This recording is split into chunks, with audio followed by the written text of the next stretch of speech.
5 à partir du verset 14. Quelqu'un prend rapidement, il va lire. Il y a besoin d'un bon lecteur. Oui. Il en sera comme d'un homme Il en sera comme des noms qui partant pour un voyage, qui partant pour un voyage, appela ses serviteurs et leur remit ses biens. Il donna 5 talents à l'un, 2 à l'autre, et 1 au troisième, oui, à chacun selon sa capacité. oui, Et il partit. Aussitôt, celui qui avait reçu les 5 talents s'en alla, les fit valoir, et il gagna 5 autres talents. De même, celui qui avait reçu les 2 talents en gagnant 2 autres. Celui qui n'en avait reçu qu'un allant faire un creux dans la terre et cacha l'argent de son maître. Longtemps après, le maître de ses serviteurs. Amen. Mesdames et messieurs, mon thème ce matin s'intitule À quand ma richesse? Pourquoi à quand ma richesse? Parce que l'argent est important dans une vie. L'argent est important parce que si tu es en bonne santé, c'est parce que tu t'es bien nourri. Si ce matin tu es heureux, tu es épanoui, c'est parce que tu as bien dormi hier nuit. Et tu as dormi dans une maison. Et cette maison-là, elle a été construite à travers un matériau payant. Donc ça veut dire que l'argent est important pour nos besoins.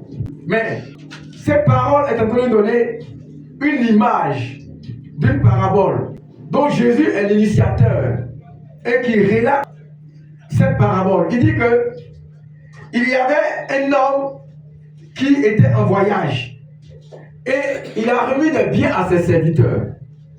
Il a donné 5 talents au premier, il a donné 2 talents au deuxième et il a donné 1 talent au troisième. Mesdames et messieurs, qu'est-ce qu'on appelle un talent? Un talent, en réalité, c'est une monnaie. Dans l'ancienne alliance, il y avait la monnaie, le sigle. Et il y avait la monnaie qui était appelée talent. Ça, c'était au temps des Romains, au temps de Jésus. Donc, à cette époque-là, on ne parlait pas d'euros, on ne parlait pas de dollars, on parlait de talent. La Bible dit que ce monsieur, il va prendre de l'argent, qu'on appelle le talent. Et il va remettre 5 talents. Ça veut dire qu'il va remettre 5 pièces à un, 2 pièces à un, et 1 pièce à un autre. Et la Bible dit que quand le monsieur va revenir, il va constater que parmi ces personnes-là, il y a un qui a gardé et qui n'a pas fructifié. Ça veut dire que l'argent n'a rien produit. Il y a un qui a investi cet argent-là et l'argent a produit. Et il y a un qui a fait le même. La Bible dit que quand le monsieur va venir, il ne va pas remercier celui qui a gardé l'argent sans le fructifier. Mais il va plutôt bénir ceux qui ont fructifié l'argent. Et Jésus va donner son approbation, après avoir donné la parabole, pour les personnes qui ont pu fructifier l'argent. Mais mesdames et messieurs, si l'argent n'est pas important pour Jésus, pourquoi Jésus apprécie celui qui a fructifié l'argent? Pourquoi Jésus dit merci à celui qui a permis que son argent soit beaucoup? Ça veut dire que l'argent est important. Les micros que j'ai, est-ce qu'on l'a ramassé? Non. Est-ce que les appareils qu'on a, est-ce qu'on l'a ramassé? Non. Donc plus tu veux avoir un grand ministère, plus tu as besoin de beaucoup d'argent. Plus tu veux avoir une grande vie, une belle vie, plus tu as besoin de beaucoup d'argent. Et ce qui est fort, c'est que de nos jours, l'argent est devenu de plus en plus important. On ne donne pas l'argent de manière gratuite à quelqu'un. Sinon, on allait tous être à la maison et avoir quelque chose. L'argent se gagne à travers un effort qui a été déployé. Alors, si je comprends bien cette théorie-là, si Jésus dit « l'or et l'argent m'appartiennent », c'est que pour que Jésus me donne de l'argent, il faut que je fasse quelque chose. Donc, la grâce n'est pas celle qu'on dit, en réalité, mais la grâce se mérite. Or, dans la définition, la grâce est la faveur imméritée de Dieu. Mais, puisque pour avoir quelque chose, il faut le mériter, ça veut dire que pour avoir la grâce, tu dois la mériter aussi. Donc la grâce n'est pas gratuite, la grâce est produite par un effort qu'on a fait quelque part. La Bible dit que le Seigneur a donné des talents, des monnaies à 3 personnes. Il y a un qui a dit, je ne fais rien avec ce que j'ai, Dieu m'a déjà donné. Il y a un qui a dit, Dieu m'a donné, mais je vais le s'aimer, je vais l'investir, je vais le fructifier. Regardez un peu la mentalité de ces 3 personnes. La première personne, elle a reçu une bonne quantité. La deuxième personne a reçu une petite quantité. Et la troisième personne a reçu une quantité insignifiante. Mais ce que j'aime chez le deuxième, c'est que le deuxième, il a reçu que 2.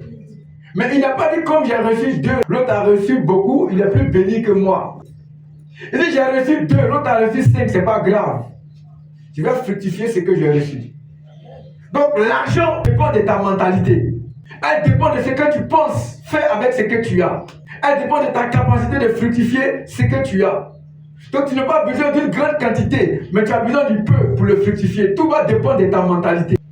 Donc je n'ai pas besoin d'avoir des millionnaires, des multimilliardaires dans ma vie, mais j'ai besoin d'avoir le peu. Le peu, avec une forte mentalité d'un conquérant, d'un guerrier, d'un lion, d'un entrepreneur de renom, me permettra de démontrer à Dieu qu'il ne s'est pas trompé de me donner le peu. Si je dois devenir un millionnaire, je n'ai pas besoin que Dieu commence à me donner des millions, mais j'ai besoin d'avoir un peu. Donc, mesdames et messieurs, quelle est la mentalité que tu as actuellement? Tu te dis que Dieu t'a rien donné? Tu te dis que les enfants que Dieu t'a donnés, ce sont des enfants minables, et que pour l'autre, il est sorti procureur? Non! Tu dois avoir la mentalité d'accepter ce que Dieu t'a donné et d'avoir la capacité de le fructifier. Regardez la mentalité de celui qui a eu 1. Ça, c'est la mentalité des pauvres. Je n'ai rien. On n'a rien. Je n'ai rien. On n'a rien. Je ne peux pas. Oh. Pour les autres, c'est bon. Oh. J'attends la chance. Oh. On va voir demain. Ça va aller. Celui qui n'a rien et qui a juste quelque chose, se dit que pour moi, c'est fini. Je ne peux pas. Alors, il accepte son sort. Il accepte sa situation. Il accepte d'être condamné parce qu'on lui a donné moindrement par rapport aux autres. C'est vrai que moi, je suis né dans un village, mais je n'envie pas Obama qui a fait Harvard. Il peut faire Harvard, mais on peut avoir le même rendu et le même résultat. On peut avoir la même finalité. Si je crois que ce que Dieu m'a donné est merveilleux, je peux faire de mon village un lieu touristique. Le Zaouli en Côte d'Ivoire, la danse Gouro, moi je suis Gouro. Le Zaouli a été représenté dans un film d'Hollywood qu'on appelle Sinner. Mais pourquoi les Zaouli aujourd'hui, qui est un masque traditionnel danseur, aujourd'hui se trouve dans des films de renom, de niveau international? Parce que le Zaouli n'a pas accepté d'être caché dans le village. Le Zaouli s'est déplacé pour aller dans des stades pour danser. Il s'est déplacé pour aller dans des aéroports pour danser. Il s'est déplacé pour aller devant des stars pour danser. Il s'est déplacé pour aller devant des présidents lors des cérémonies pour danser. Alors, ce que moi j'aimerais dire, tu as la possibilité de cacher la grâce que Dieu t'a donnée, comme tu as la possibilité de la faire sortir et de la faire réjaillir. Tout dépendant de ta capacité et de ta mentalité. Ça n'a rien à voir avec Dieu. Dieu t'a déjà donné sa faveur. Tu peux avoir 20 000 francs CFA par mois et en 5 ans acheter un taxi et dépasser des personnes qui avaient 100 000 francs par mois parce qu'ils n'ont plus le temps pour gaspiller leur argent de gauche à droite. Tout dépend de ta capacité. Mais si tu acceptes que tu n'as rien, si tu acceptes que Dieu t'a désavantagé, ça veut dire que tu acceptes la mentalité de la pauvreté. La Bible déclare dans Proverbe chapitre 10, verset 22 que la bénédiction du Seigneur enrichit et il n'y ajoute aucune tristesse. Ça veut dire qu'en réalité, ce que Dieu t'a donné là, c'est la porte. Ce que Dieu t'a donné est capable de t'introduire dans des endroits que tu ne pensais pas être. Tu peux dire que Dieu t'a rien donné, mais par rapport à un aveugle, tu es à l'aise, n'est-ce pas? Mais par rapport à quelqu'un qui est malade de sida, tu es à l'aise, n'est-ce pas? Alors, lorsque je te regarde et que tu acceptes que tu n'es rien, ça veut dire que tu insultes Dieu. Et tu es en train de dire à Dieu que ce que tu m'as donné est incapable de me bénir. Donc, qu'est-ce que je vais te dire par là? Lorsque Dieu te donne quelque chose, c'est une partie de lui-même qu'il a relâché sur toi. C'est la raison pour laquelle l'argent n'a jamais été physique, mais l'argent a été spirituel. Parce que la présence de la bénédiction de Dieu, qui est la représentation d'une somme que tu as reçue, est la présence d'une divinité en toi. Donc si moi aujourd'hui j'ai reçu un bien de 5 000 francs, c'est parce que Dieu a voulu être présent dans ma vie de manière monétaire. Donc la présence de Dieu a été matérialisée par une présence financière. Donc c'est une portée spirituelle et non matérielle. Alors que la portée spirituelle, il faut l'entretenir. L'entretenir par le jeûne, l'entretenir par les prières. À partir de cet instant-là, je dois me dire quelque chose. Le monsieur qui a reçu 5 talents et qui a reçu à le fructifier, c'est parce qu'il est resté connecté à celui qui lui a donné. Est-ce que quelqu'un m'entend? Le monsieur qui a reçu 5 talents, qui a reçu 5 monnaies et qui a été capable de le fructifier, c'est parce qu'il est resté connecté à la parole, à la source divine.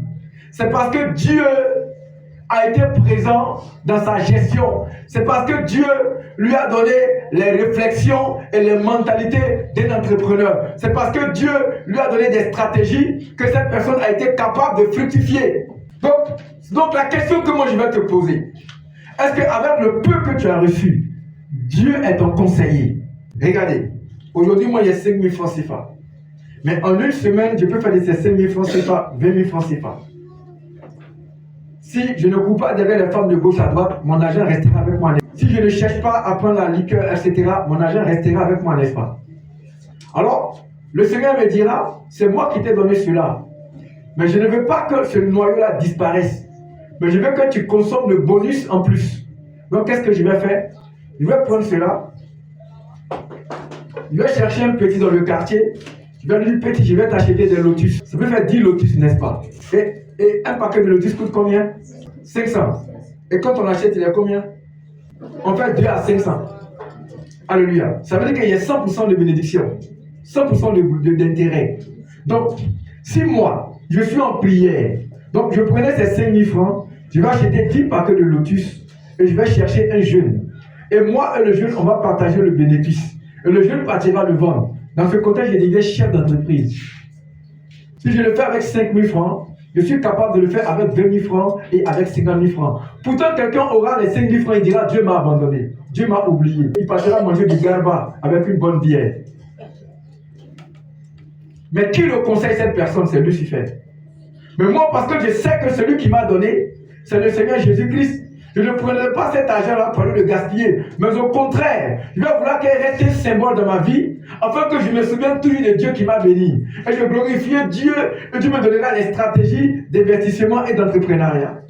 Et c'est la raison pour laquelle le monsieur qui a eu 5 talents, il était capable de le fructifier. Pourquoi? Parce qu'il est resté connecté au Seigneur et il a eu les stratégies et les idées. Donc tu n'as jamais été pauvre. Jamais. Parce que le monsieur qui a reçu 2 talents, il était capable de fructifier les talents et d'être béni par le Seigneur et d'être reconnu comme un enfant fidèle par le Seigneur. Donc tout va dépendre de ta mentalité et de ta connexion avec le Seigneur. Si tu te retires du Seigneur, tu auras les mauvaises idées. Combien de personnes ici ont reçu de l'argent et après elles ne savent pas où c'est rentré? Ce que tu as n'est pas minimal, n'est pas péjoratif. Mais Dieu ne te donne pas beaucoup parce que Dieu croit en toi, en ta capacité de fructifier cela. Donc, ce que tu as comme revenu est une source de décollage et de grâce. Maintenant, ce que j'aimerais vous dire quelque part, un avare ne pourra jamais devenir riche. Dans Luc chapitre 6, verset 38, la Bible dit quoi?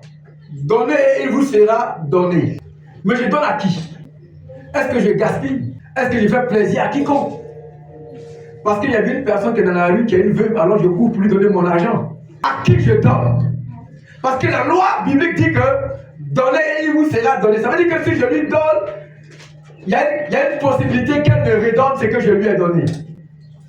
Donc je ne sème pas en vain, mais je sème dans l'optique de recevoir quelque chose après. Donc je donne à qui? Je donne à un orphelin qui deviendra plus tard un braqueur? Non, je ne lui donne pas. Je donne à une maman qui demain deviendrait une sorcière? Non, je ne lui donne pas. Parce que je n'aurai jamais le fruit de l'acte que j'ai posé. Donc, quelque part, dans la loi du donner, je donne parce que je pose une sémence qui sera capable de me donner, dans un temps record, un fruit. Donc, je ne donne pas n'importe comment. Ça veut dire que je n'investis pas n'importe où. J'investis quelque part où je sais réellement qu'il aura un rendu. Il aura un résultat. Mais le problème aujourd'hui, c'est que nous investissons là où il n'y a pas de fertilité. Attends, tu investis ton argent dans le monsieur là qui va jamais te marier. Dis avec moi, gaspillage. Tu nourris quelqu'un qui sera ingrat avec toi demain. Dis avec moi, gaspillage. Tu aides une veuve qui elle-même a éliminé son mari, qui est en train de payer un karma. Dis avec moi, gaspillage. Mais si tu commences à investir dans la vie des enfants de Dieu, parce qu'ils sont orphelins, parce qu'ils sont veufs, et qu'ils croient en Dieu, parce qu'ils sont pasteurs, et qu'ils croient en Dieu, parce qu'ils sont enfants de Dieu et qu'ils croient en Dieu, parce qu'ils sont chefs et qu'ils croient en Dieu, parce qu'ils sont autorités politiques et qu'ils croient en Dieu, tu n'as pas gaspillé ton argent. Tu as donné et il te sera donné. Alors moi je vois des gens qui disent non, je vais créer une société, je vais mettre mes petits frères dedans. Si tes petits frères n'ont pas l'esprit de Dieu, dis avec moi gaspillage. Ils ne te redonneront jamais ce que tu as donné dans l'amélioration de ce que tu as donné. C'est la raison pour laquelle, lorsque Jésus veut prier, il dit, mon Dieu, je te remercie pour ce que tu m'as donné. Il dit, mon Père, je te remercie pour ce que tu m'as donné. Donc, Jésus a investi son esprit dans ce que son Père lui a donné, pas dans ce que son Père ne lui a pas donné. Mais parce qu'il a donné dans ce que son Père lui a donné, il a reçu en retour l'Église qui est son épouse. Donc toi, tu investis où? Tu investis comment? Et demain, tu te plains que moi, je n'ai plus d'argent. Non, Dieu t'a donné le peu qui est capable d'être fructifié, my God. Le Seigneur donne la parabole des talents, mais il donne la parabole des talents à ses enfants. Regardez l'investissement encore de Jésus. Sa parole, il ne donne pas sa parole à ceux qui ne sont pas faits pour sa parole. Il donne sa parole à son Église. Donc c'est à son Église qu'il donne la parole. Mais nous allons aller dans l'Ancien Testament. Il dit quoi? Il dit dans Malachie 3:10, il dit apportez toutes les dîmes et les offrandes à la maison du trésor. Apportez toutes les dîmes et les offrandes à la maison du trésor. Dans la maison du trésor. Mais pourquoi il ne dit pas dans une synagogue? Question. Pourquoi il ne dit pas dans une église? Question. Quand on parle de trésor, on te parle de banque. Le trésor est une banque où chacun vient garder son argent. Mais Dieu dit, tes dîmes et tes offrandes là, il faut les apporter à la maison du trésor. Écoutez-moi très bien. Aujourd'hui, beaucoup de personnes combattent la dîme parce qu'ils n'ont pas la révélation de la dîme. En réalité, la dîme est une obligation, même si on le conteste. Mais selon l'historique de l'Ancien Testament, la Bible est une obligation sacerdotale. Pourquoi? En réalité, la synagogue était considérée comme un trésor dans lequel les agriculteurs partaient garder leur argent. Donc les sacrificateurs étaient les banquiers. Les sacrificateurs étaient ceux qui étaient fidèles, honnêtes à pouvoir garder les ressources des travailleurs, à savoir les agriculteurs dans l'Ancien Testament. Donc chaque sacrificateur gardait des millions. Et donc, pour récompenser ces sacrificateurs, on prenait une partie de ce qu'ils ont gardé pour leur donner. C'est ce qu'on appelle les agios aujourd'hui dans les banques. Donc, la dîme venait pour récompenser une personne qui a eu à faire un travail dans des finances.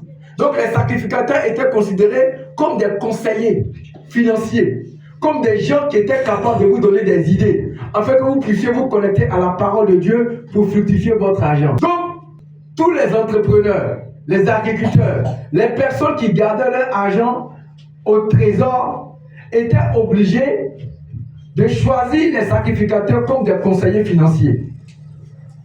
C'est la raison pour laquelle cette histoire était tellement dense que Jésus a été obligé d'aller devant le portique de Salomon, c'est-à-dire d'aller à la synagogue pour chasser les commerçants. Parce que l'Église avait oublié sa valeur spirituelle et elle était devenue une valeur commerciale. Donc qu'est-ce que je vais te dire par là? En réalité, mesdames et messieurs, pour que ton argent soit béni, il faut que tu passes l'Église en tant qu'entrepreneur. Qu'est-ce que je vais te dire par là? Celui qui gère ton kiosque, celui qui gère ton restaurant, celui qui travaille dans ton entreprise, est-ce qu'il est chrétien? S'il n'est pas chrétien, tu n'auras pas la faveur de Dieu. Parce que Dieu est là où ses enfants sont. Il dit quoi? L'ange de l'Éternel campe autour de ceux qui le craignent. Donc, toutes les personnes qui opéraient dans les affaires dans l'Ancien Testament étaient obligées de prendre des travailleurs dans la synagogue, sous la supervision des sacrificateurs. Donc, le sacrificateur avait un travail de financier et un travail de conseiller spirituel. C'est la raison pour laquelle on lui donnait la dîme. L'homme de Dieu a un regard sur tes finances. Qu'est-ce que tu fais avec tes finances? Tu cherches la copine de gauche à droite. L'homme de Dieu a un regard là-dessus. Qu'est-ce que tu fais avec tes finances? Tu gaspilles ton argent dans la bière. L'homme de Dieu a un regard là-dessus. Qu'est-ce que tu fais avec tes finances? C'est à cause de ce travail-là que Dieu a demandé de donner un rendu financier aux sacrificateurs comme une dîme. Donc si tu veux que ta richesse vienne, il faut commencer à investir, mais en utilisant l'Église comme ouvriers, en utilisant les enfants de Dieu comme ouvriers, en utilisant les hommes de Dieu comme conseillers, afin que tu ne partes pas de lui dans la dérive financière. C'est la raison pour laquelle les plus grands banquiers sont les Juifs. Pourquoi? Parce que les Juifs, ils ont maîtrisé la Torah. Et parce que Israël avait compris cette réalité, Israël a été capable de faire un succès financier. Dites-moi, qui était le conseiller de Pharaon? Est-ce un Algérien ou un Africain? Sur le plan financier, ce n'était pas Joseph. Mais Joseph, c'était qui? C'était un Juif, non? Mais comment Joseph peut devenir un conseiller de Pharaon? Et Pharaon va dire que je n'ai jamais vu un Dieu aussi grand que toi. Ton Dieu est mon Dieu. Donc si Joseph était le conseiller de Pharaon, c'est que Pharaon payait sa dîme chez Joseph. Parce que sans la dîme, Dieu ne peut jamais bénir un territoire. Sans la dîme, Dieu ne peut jamais bénir quelqu'un. Parce que Dieu passait par la dîme pour bénir les gens. Donc si l'Égypte a été bénie à cette époque, c'est que Pharaon payait sa dîme chez Joseph. Parce que Joseph était considéré comme un sacrificateur. À tel enseigne qu'il est devenu le chef de tous les mystiques de Pharaon. Donc ça veut dire quoi à quelqu'un en réalité?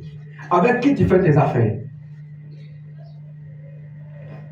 La richesse n'est pas loin. Tout dépend de ta capacité de fructifier ce que tu as en rapport avec le Seigneur.